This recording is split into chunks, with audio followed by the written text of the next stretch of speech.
Stay back and keep your distance. Don't worry. We ate already. Are you alone?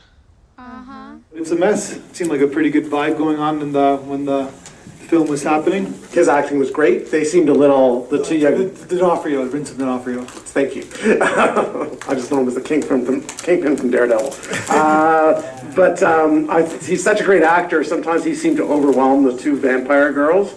And I would have liked to see more in their story. I would have really liked to see more depth as to them on the street. Yeah. You know, he had a big scene and he's very powerful and he told us his story, but their story was just two girls wandering, and I think there could have been something more to them, which I would have really enjoyed seeing.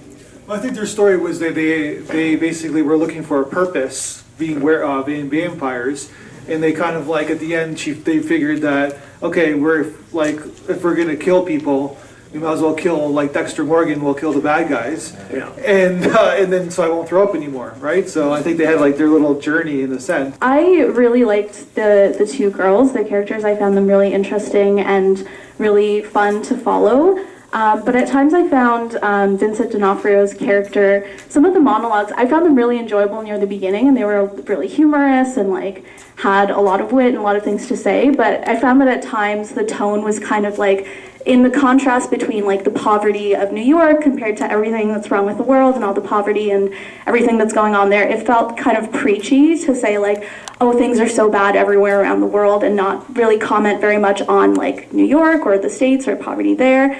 And it was just, I guess, like kind of jarring sometimes to see like a white man being like the all-knowing preacher of everything that's wrong with the world. So, but like it was still enjoyable and like did make me think at times. So yeah, overall interesting.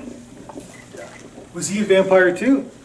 I don't know. Yeah, because he went from Civil War to was he talking about Vietnam? Enjoyed the New York vibe. I thought they had some really good shots and so it chose some really good locations to shoot, which was really cool. Yeah, the length made it feel like a sort of episode of a TV show as opposed to a film itself. It felt like it was an episode of something, and like in that context, it would have been kind of fine.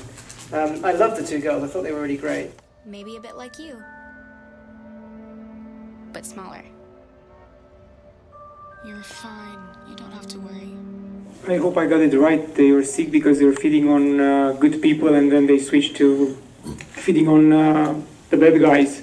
So that's why they went to the source, I assume, to feed on the Boko Haram guys and, you know, destroy them. And it's another aspect of why bad things happen to good people. So.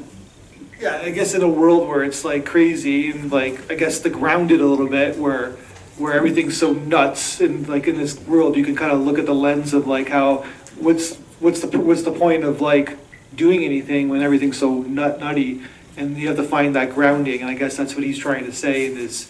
I think he has three big scenes, he has three big speeches. I guess that's sort of like his moral kind of lesson to them in a sense.